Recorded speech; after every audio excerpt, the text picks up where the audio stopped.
Hello, everyone, and welcome to today's Traders Mindchat show. We've got some important things to talk about here. First thing up, how has the recent market volatility affected you and your trading performance? What specific challenges are you facing with your stop loss strategies? Are you finding it difficult to set buy stop limit orders with your broker? How are you currently managing asset allocation in this market? These are a few of the things that I've seen pop up on social media, some of the things that have popped up in our Discord group. And so I ask you this question. When you have a trading loss, what question or questions should you ask yourself? Go ahead, take a moment here and type your answers to that question into the chat. Post it into the chat right now. We've got a few people over on X watching. We have someone over on Facebook watching us live. Welcome, everybody. Get your questions into the comments now. When you have a trading loss, what questions should you ask yourself? There were a variety of answers that I posed this question earlier too, and these answers came in for dealing with trading losses. One of them was, well, you need more asset allocation. You need more diversification. That's the big takeaway. That is the lesson to be learned if you've had some trading losses. And let's preface it with this, right? Well, why don't I share this chart here and show why some have been experiencing trading losses.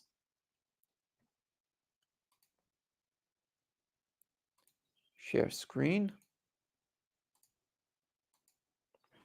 So here's why some have been experiencing trading losses. You take a look at the NASDAQ. NASDAQ pulled back sharply yesterday, about 2%. No big deal, right? It's only 2%. Well, a lot of stocks say you were in, I don't know, let's say that you weren't in AMSC like I was and some of our members were. Let's say that, I don't know, you were in Meta, or maybe, I don't know, you were in Nvidia, took a nice haircut, or let's say that you were in, what were some of the other big names? Netflix, that's pulled back. Kava, that's pulled back. What were some of the names that you were in that maybe took some hits? Let's see. Oh, Broadcom pulled back. Let's see what Google did. Somebody mentioned Google. Google pulled back. So people are saying, oh, it was a rough day in the market yesterday. So what does that mean? Oh, well, it means diversification.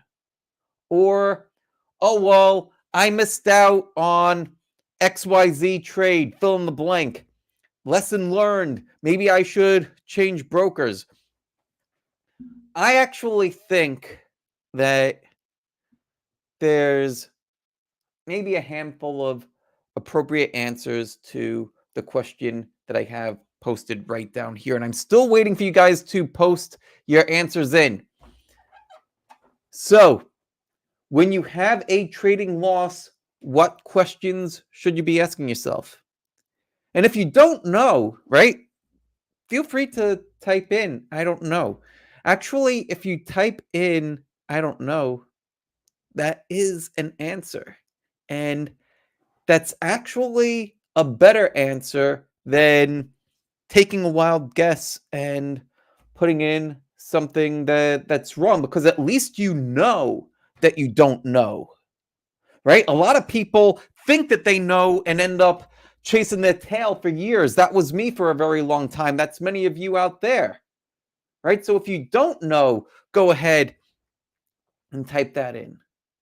Right? There's no embarrassment in not knowing. There's plenty that I don't know. In fact, the more that I learn, the more I realize that I don't know. But to this question here that we have posed, I believe that there really is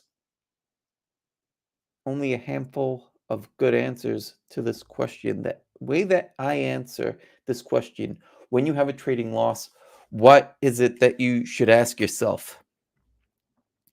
You should ask yourself, did I follow my plan fully? Question from, or answer, I should say, from Felix over on X. Wow, Felix, I think that you might be one of the first persons to answer us over from X. So thank you for that. And it lets me know that this actually works over on X. So I did not exit the trade. When you have a trading loss, the question that you should ask yourself, well, maybe why didn't you exit? All right, perhaps. But I think the bigger question is, did I follow my plan fully?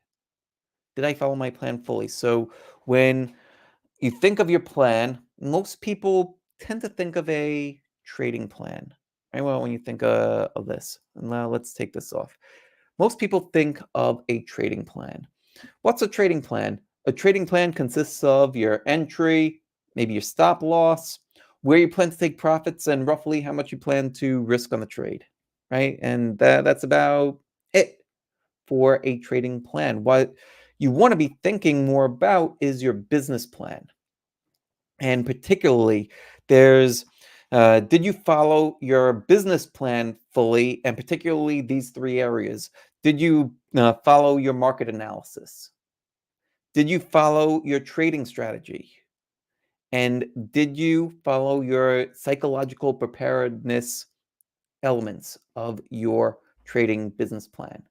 If you did, then wonderful. Then there's nothing to really say about any one of the pullbacks that we saw. Again, let me show these over here. Right. So Google pulling back, Amazon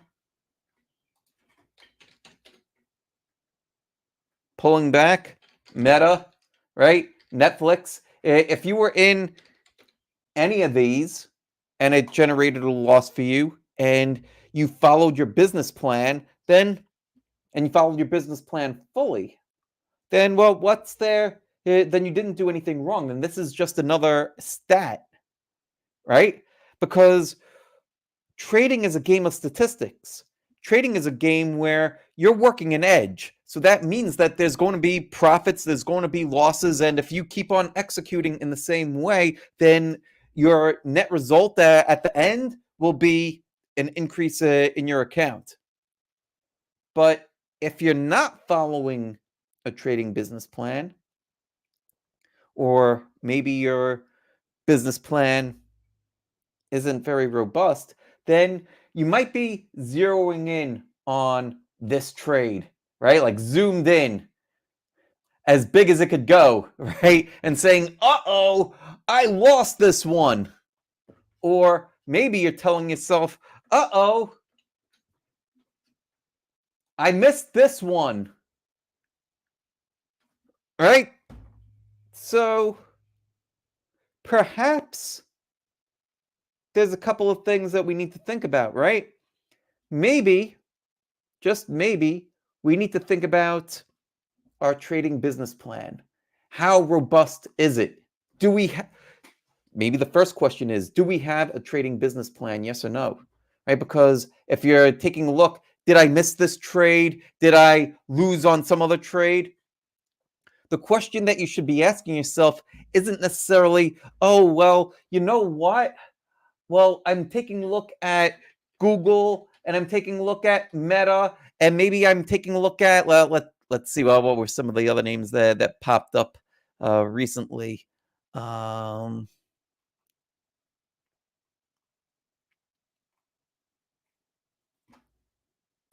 SMCI, maybe the question or the answer shouldn't be, oh, well, I wasn't really diversified enough. Maybe I was too over leveraged in mega caps and perhaps I should have rotated into smaller caps. Maybe that would have worked. Sure. Maybe that's a symptom, right? That's a symptom. So let's type this in. Uh, Symptoms versus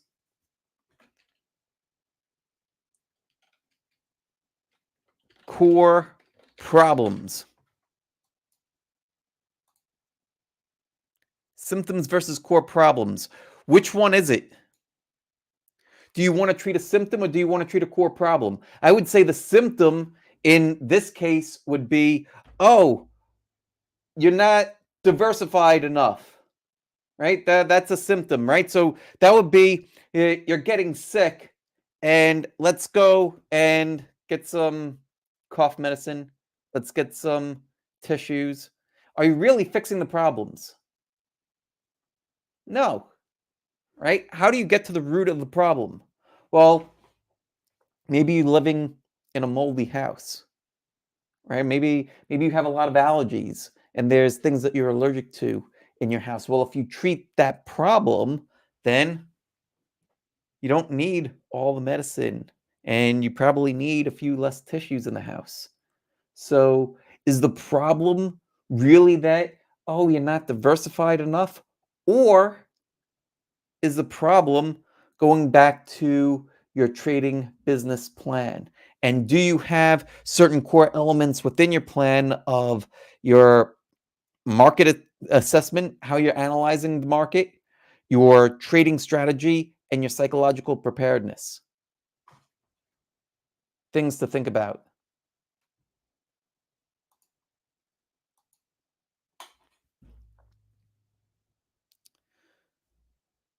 All right, let's do a little bit of Q&A.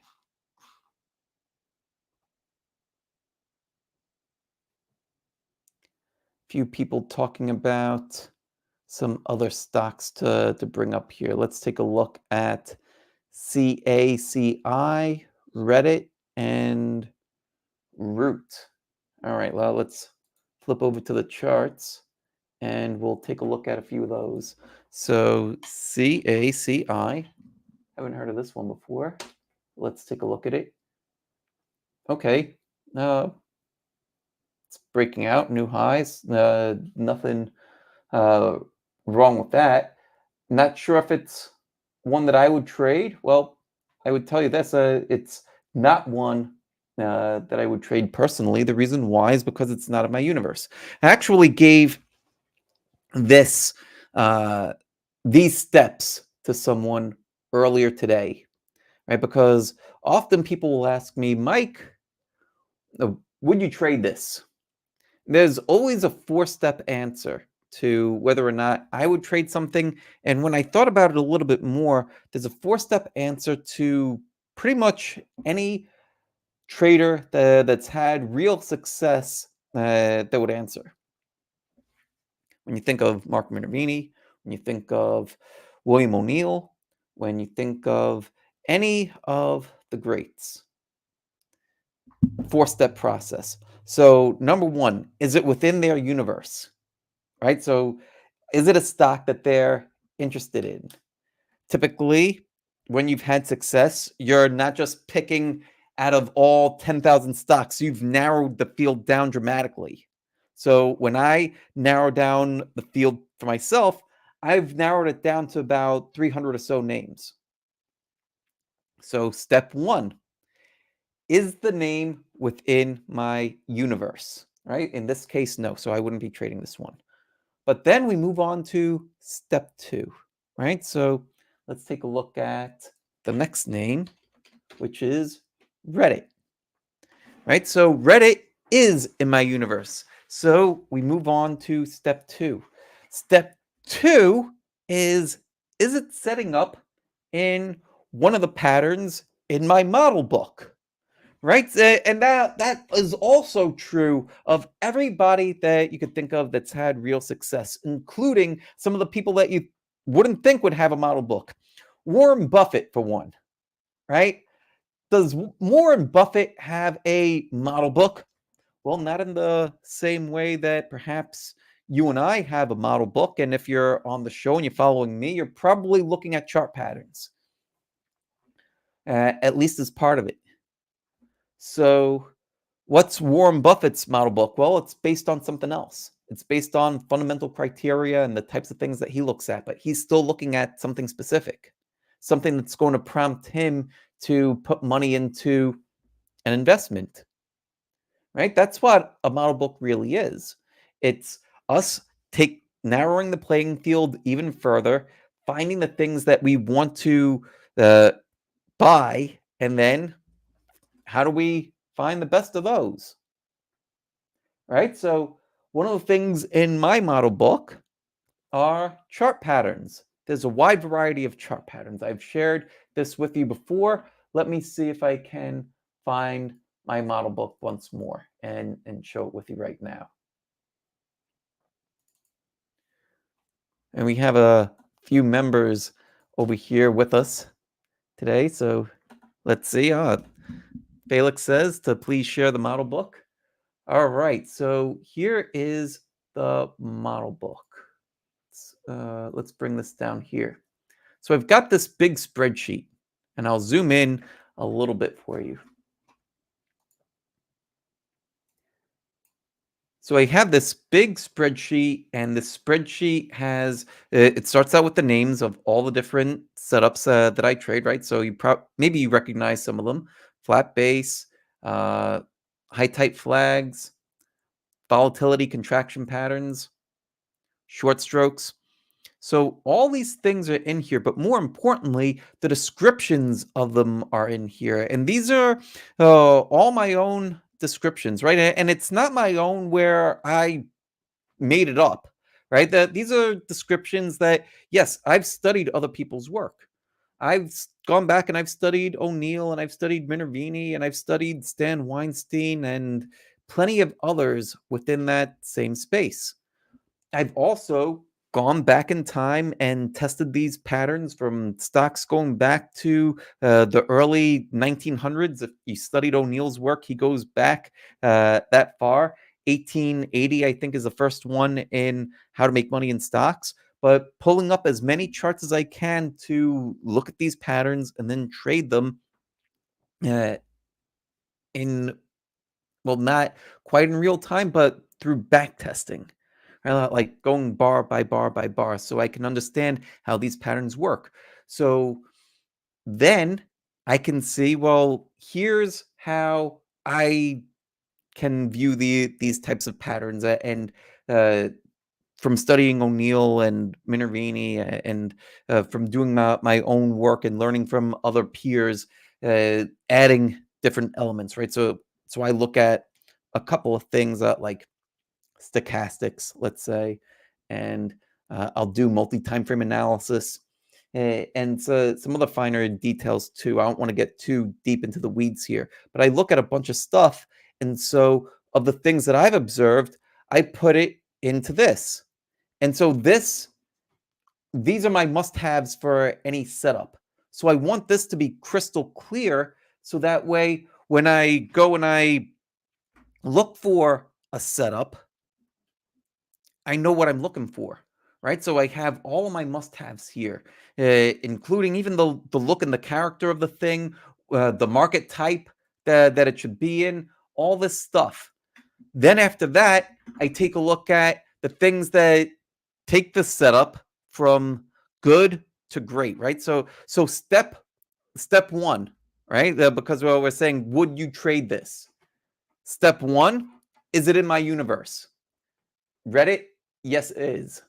Step two, is it a setup within my model book? When I look at this,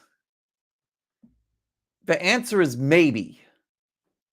Maybe, right? Because at this point, I think that you could make a case for it being a volatility contraction pattern. And looks like I've got some older annotations on this, so let's get rid of a few of these here. Right? Get rid of all this junk.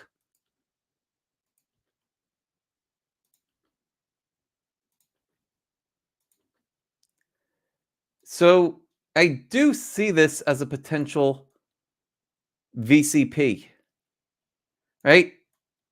The next question is it a good one? Is it a good one? Right? Because you could draw the top straight across over here, and let's label this the pivot. So Reddit passes step 1. Is it in my universe? Yes, it is. Does it pass step 2? Let's say yes, that it passes as a volatility contraction pattern. Step number 3, is it a good one? Right? And if we get a no at any stage, then the answer is no, I wouldn't trade it. So is this a good one? I'll tell you right now, no, it's not. Not to me. There's a few reasons why, but that matters less than this process as a whole. Because if you have this process, right, where you've built your universe and then you have your models and then you know how to decipher, is this a good one or not? That's the process by which you're going to take all the stocks out there and then narrow the field down so that way you're focusing on whatever you think is the best of the best. So is this a good one? Is this a good VCP? To me, no, it isn't. In a nutshell, this part over here is still a little too wide and loose for me.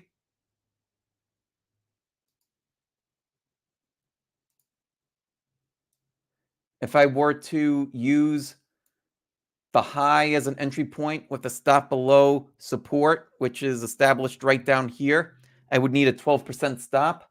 For me, that's no good. Somebody else might have a different way to trade this thing, and that's perfectly fine, right? Because if you need to work off of your own model book. And I think that that's where a lot of people, when they're talking on social media, they get flustered and there's a lot of confusion because we're all speaking different languages, right? But if we could get on the same page, then I think we could really help one another. So would I trade this one? No. Then WGS. Now this one was one that was on my focus list earlier this week.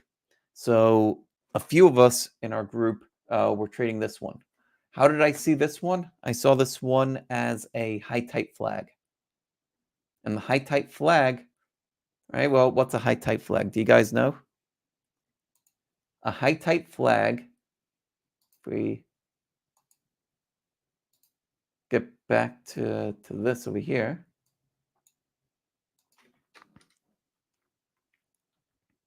Oops, we could leave that one, get rid of this. So a high type flag is a run up of 100% or more within 8 weeks, right? So, and then the flag portion is roughly 4 weeks. So let's see. So from here, count backwards: 1, 2, 3, 4, 5, 6, 7, 8. So that low is $9.60. So if we measure from back here to over here, it's had a run of 250%. So that is a huge move. And I actually measured from the wrong spot, I think, but it's still going to be well over 100%. Yeah, 200% move. Fine.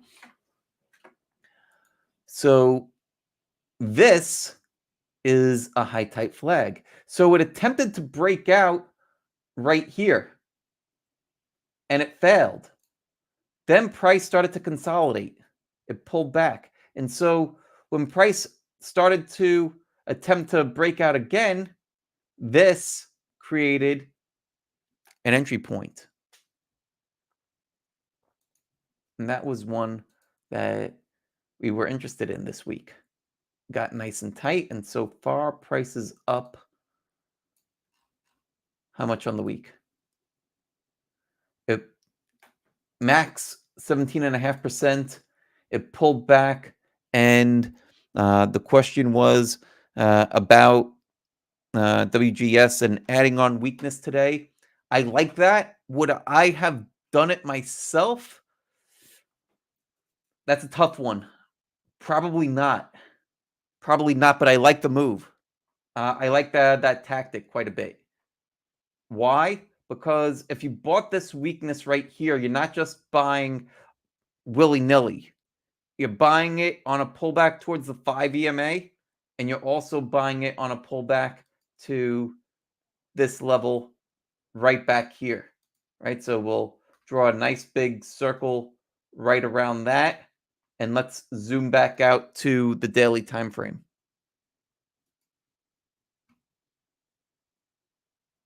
Didn't carry over.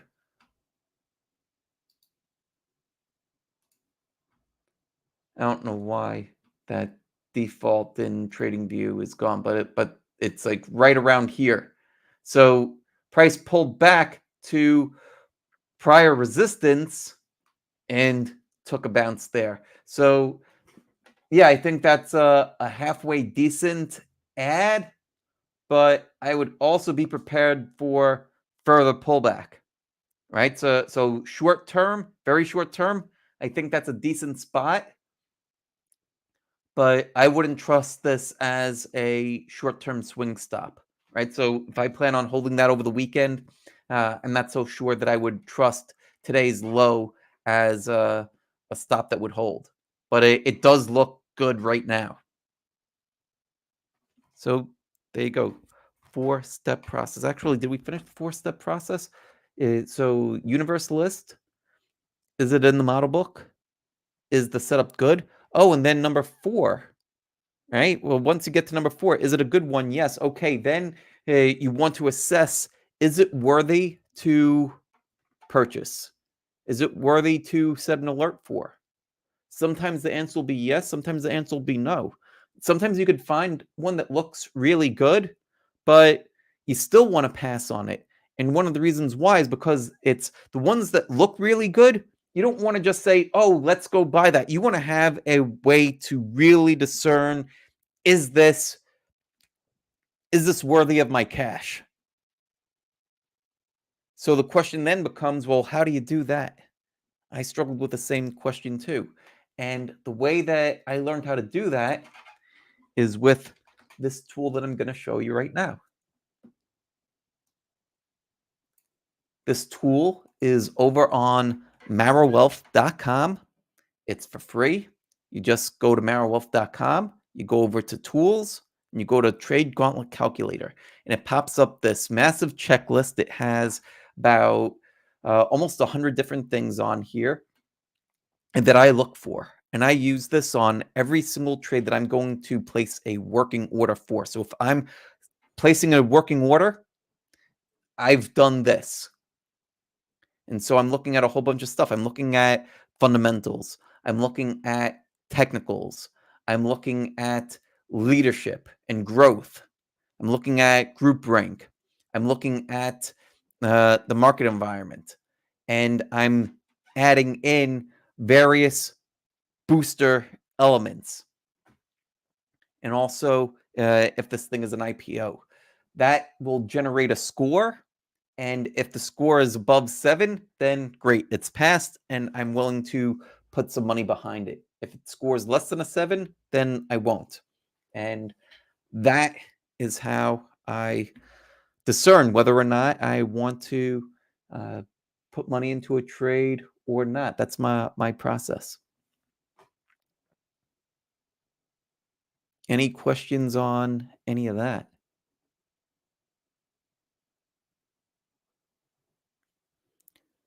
We've now got 50 or so people over on X. We've got some people over on YouTube. I've got an itchy nose. Any other questions? Well, this actually took a little bit longer than I thought. We're close to the end here. But let me know what other questions you guys have as I take a sip of water. And by the way, make sure that you like and subscribe to the channel. That's going to help you get every single time that we go live. If you have a notification bell somewhere, hit the notification bell, do all that stuff. And if you do like what we're doing here, then you liking and subscribing will help us get the message out to a few more people. So if you take the time to like and subscribe, I greatly appreciate it. We also have a free newsletter. So if you're not already on the newsletter, make sure that you get on the newsletter, marwolf.com/newsletter. Any other comments? Any other questions?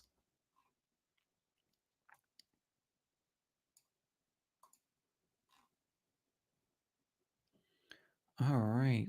Then it looks like that is it for today. So, again, I want to say thank you all so much for being here with me today. It's always a pleasure.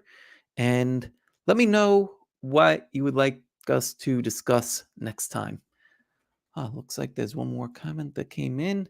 Thoughts on Nike? Oh, another one from X. All right, Michael. Love the name. Michael wants to know about Nike. Let's take a look at Nike, and then perhaps we'll call it a day. All right, here is Nike.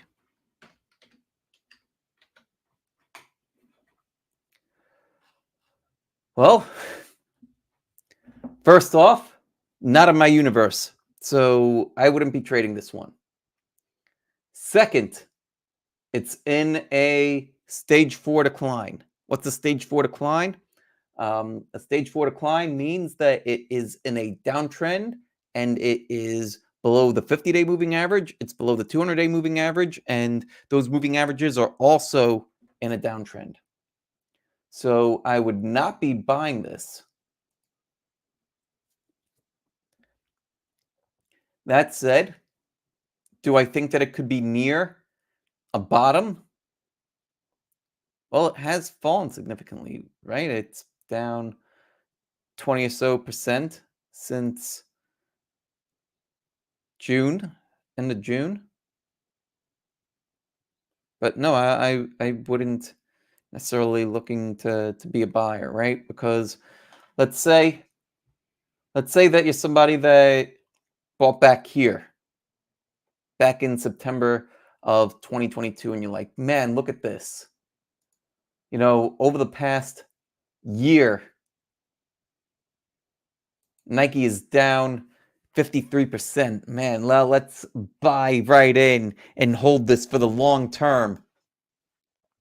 Right? And let's say that you nail it right on that day. Let's say that you bought right at $80.59. That was the low the week of September 26th of 2022. So you buy in, and then over the next couple of months, you feel like an absolute genius. And you're like, yeah, I'm a genius. This is up 60% in a few weeks. You know what? I love Nike. I'm going to continue to add. Let's say that you did. And you're also saying, I'm a long-term investor. Well, if you added some over here on the way up, you're proven right, you're proven right, you're proven right until you get to about here. And then price starts to move sideways. And then it pulls back some more. And then you say, oh, you know what? My cost basis is way down here. I'm cool. I'm good. I'm gonna keep on adding. And so let's say that you end up building this massive position over here. And well, what happens? We're now almost 2 years later, and price has fallen below the original entry point. So the moral of the story, we don't know how low price can go. Price can always go lower than what we think. The reason why I study chart patterns, I study what the best stocks in history, the types of fundamentals that they had before they made their huge moves. what they tended to have before their huge moves have been extraordinary earnings, extraordinary sales, fantastic projections. They've been game changers. They've been offering something new. They were new themselves. They had great leadership, right? They were leaders in their industries, and their industries were leading at the time, right? So plenty of wind in their sails to do well. Does Nike have that now? Well, it hasn't passed any of my screens, so I would say no. That doesn't mean that it's bad, right? It fits somebody's criteria. All I'm suggesting is that it doesn't fit my criteria, and that's what I have to say about Nike. I think that for me, there's a lot better names out there. I'll share with you a few of the names that I'm in, because you guys are here with us, and I want to share this with you. Right? So here's the open trades that I have right now. Still in CyberArk software. I'm still in MFC, Manulife Financial Corporation. And this one I started yesterday, American Superconductor Corporation. And let's take a look at these on the daily time frames. Right, so right at the open, this one I've got in. Right, so do you notice a pattern with any of these? Right, this one was started back here. What do you notice about these? Oh, you don't see the fundamentals, right? But all the fundamentals are there. The common thing with each one of these is that they're in uptrends. When I bought them, they were still in larger uptrends, and they were emerging out of consolidations, right? So this is emerging out of a consolidation right over here. Let's turn off the annotations for a second. So I'm buying right there, right? It's emerging out of a consolidation zone. It was consolidating all through here, and then price started to pop out of there. And so that made me a buyer. This one, right? Price was moving steadily up, started to move sideways, and then I'm buying it as it's emerging out of this. AMSC, huge run, pulls back, starts to break out, pulls back, and then I'm buying right here. Right? So buying from consolidations of stocks that are already in strong uptrends. A lot of momentum in my favor, and that's what's prompting me to buy. So if any of you have interest in any of this, I put out a free newsletter. You could get the free newsletter over at marrowwealth.com/newsletter. Let me see if I could drop that into the chat for you.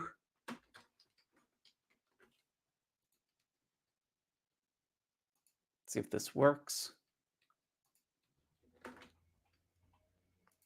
think it will.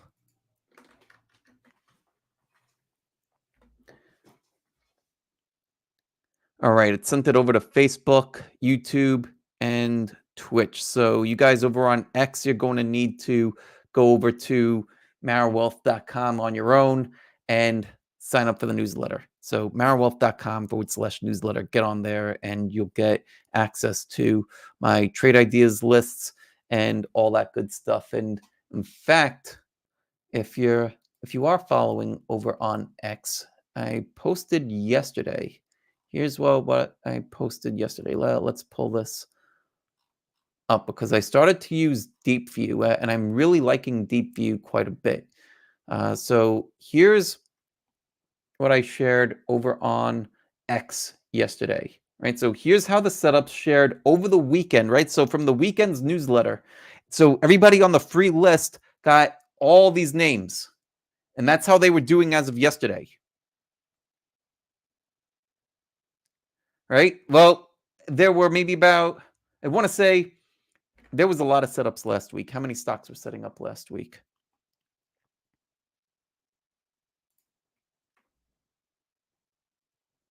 Just come over to, this is my playbook. I share this with our members.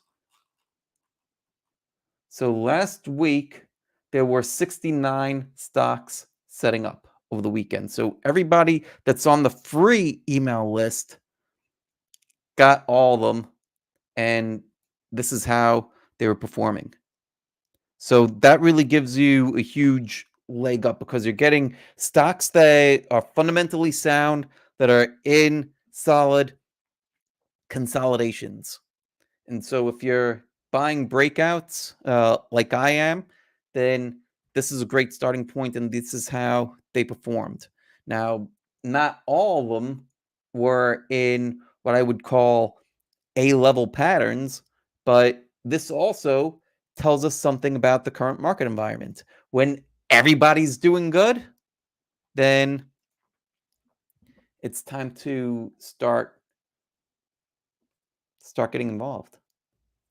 So anyhow, believe that is it for today. So once again, I want to say thank you all so much for being here with us. It's been a pleasure as always, and I will see you all again next week. Until then, take care, much love, and God bless.